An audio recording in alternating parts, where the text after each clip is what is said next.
Vonis ini membuat kedua pelaku menjadi salah satu tersangka termuda dengan vonis pidana seumur hidup. Pembunuhan Ade Sarah adalah salah satu kasus pembunuhan yang menarik perhatian di Indonesia. Kasus ini dimulai dari ditemukannya jasad seorang wanita di Jalan Tol Bintara kilometer 49 Bekasi Timur pada tanggal 5 Maret 2014. Jasad tersebut kemudian diidentifikasi sebagai Ade Sarah Angelina Suroto yang telah hilang sejak 3 Maret 2014. Siapa pelaku dari tindak kejahatan ini dan apa motif dibaliknya gue bakal bahas di video kali ini. Tapi sebelumnya jangan lupa untuk like, komen, dan subscribe. Jangan lupa juga untuk follow Instagram gue di @napitpoldo. Sekarang kita bumper dulu.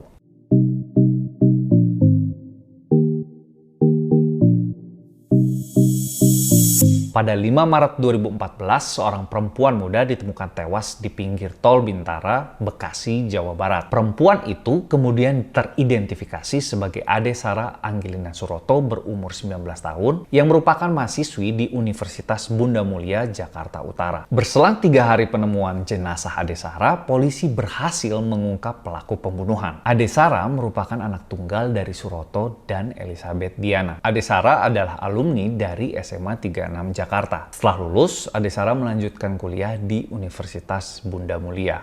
Dia mengambil jurusan psikologi serta mengikuti kursus bahasa Jerman di Goethe Institut Jakarta. Saat SMA, Ade Sarah bertemu dan berpacaran dengan Hafid. Setelah setahun lebih, Ade Sarah mengakhiri hubungan tersebut. Lalu, Ade Sarah berpacaran dengan orang lain. Sementara Hafid berpacaran dengan Ashifa yang juga merupakan alumni SMA 36. Walaupun sudah berpacaran, Hafid masih menghubungi Ade Sarah untuk mengajak balikan. Pada saat itu, Ade Sarah tidak menanggapi dan sempat mengeluhkan sifat Hafid yang kerap memaki dengan kata-kata kasar di Twitter. Kondisi inilah yang memicu kecemburuan dari pacar Hafid, yaitu Ashifa. Pada Senin 3 Maret 2014, Ade Sarah berpamitan dengan orang tuanya untuk menginap di rumah temannya. Keesokannya, Ade Sarah berniat untuk pergi mengikuti kursus bahasa Jerman di Goethe Institut. Saat sedang menunggu kereta di stasiun Gondangdia Menteng, Ashifa menghampiri Ade Sarah dan mengajaknya masuk ke mobil Kia Visto milik Hafid. Ade Sarah sempat mengabari teman lesnya. Di dalam mobil, Hafid dan Ashifa sempat berpura-pura bertengkar hingga menangis untuk meyakinkan Ade Sarah. Kemudian keduanya lalu menyiksa Ade Sarah mulai dari dijambak, dipukul, dicekik, ditelanjangi, dan disetrum hingga pingsan. Ade Sarah sempat melawan namun kalah tenaga. Dalam keadaan pingsan, Ashifa menyumpal mulut Ade Sarah dengan kertas koran. Potongan kertas koran menyumbat tenggorokan Ade Sarah hingga ia tewas akibat kehabisan nafas. Selama penyiksaan hingga proses membuang jasad, Hafid dan Ashifa berputar-putar di daerah Gondangdia Menteng, Cempaka Putih, Cawang, Taman Mini. Dan kembali ke Rawamangun, mobil tersebut sempat mogok beberapa kali. Pukul 12:30 pagi, mobil pertama kali mogok di dekat apartemen ITC Kemayoran. Hafid meminta tolong kepada supir taksi untuk mengisi ulang aki mobilnya. Tetapi baru 200 meter, mobil tersebut mogok lagi. Lalu Hafid meminta tolong lagi orang lain untuk mengisi ulang aki. Tetapi mogok lagi setelah berjalan sebentar. Kemudian Hafid menelpon temannya untuk membawakan aki mobil. Teman Hafid ini sempat melihat dan menanyakan jasad Ade Sarah. Hafid menjawab bahwa itu adalah jasad yang dikira bercandaan oleh temannya. Pada pukul 11 pagi, mobilnya tersebut mulai hidup lagi. Lalu pada pukul 5:30 sore, mereka menemukan bengkel di daerah Salemba. Saat itu, jasad Ade Sarah masih berada di jok belakang mobil yang ditutupi dengan pasmina. Kemudian keduanya, Hafid dan Ashifa, kembali berputar untuk mencari lokasi untuk membuang jasad Ade Sarah. Pada pukul 4 pagi, Hafid dan Ashifa membuang jasad Ade Sarah di ruas tol Bintara kilometer 41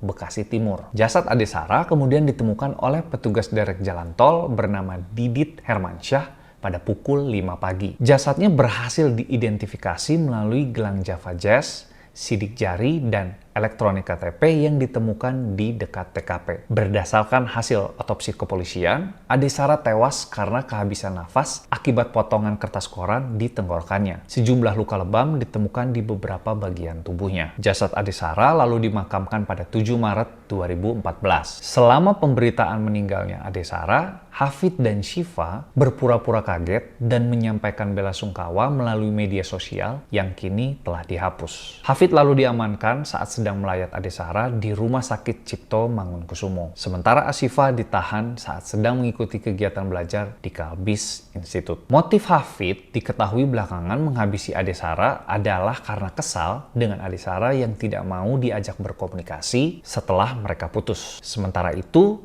motif dari Asyifa adalah takut kalau Hafid kembali berhubungan dengan Ade Sarah. Keduanya akhirnya putus selama menjalani proses persidangan. Hafid dan Asyifa dikenakan pasal 340 KUHP atas pembunuhan berencana. Dalam sidang pada 9 Desember 2014, keduanya divonis kurungan penjara 20 tahun. Lalu pada 9 Juli 2015, vonis tersebut menjadi penjara seumur hidup setelah Mahkamah Agung mengabulkan permohonan kasasi dari jaksa. Vonis ini membuat kedua pelaku menjadi salah satu tersangka termuda dengan vonis pidana seumur hidup. Sebenarnya gua mengikuti si cerita ini di tahun itu waktu lagi rame-ramenya. Walaupun sampai detik ini, sampai sekarang, gua masih nggak ngerti apa motif yang benar-benar membuat si Hafid sama si Asyifa ini dengan tega melakukan pembunuhan dengan cara kejam. Kalau dipikir-pikir, Ade Sarahnya sendiri aja udah nggak mau sama si Hafid. Nah ini masih jadi pertanyaan buat gua, kenapa bisa sampai si kedua pasangan ini setega itu gitu. Nah buat kalian yang punya pendapat lain, kalian bisa tambahin di kolom komentar. Paling segitu dulu videonya. Buat kalian yang tertarik dengan video-video gua, jangan lupa untuk like, subscribe channel gua, dan jangan lupa juga untuk nyalain tanda notifikasi. Dan jangan lupa juga untuk follow Instagram gua di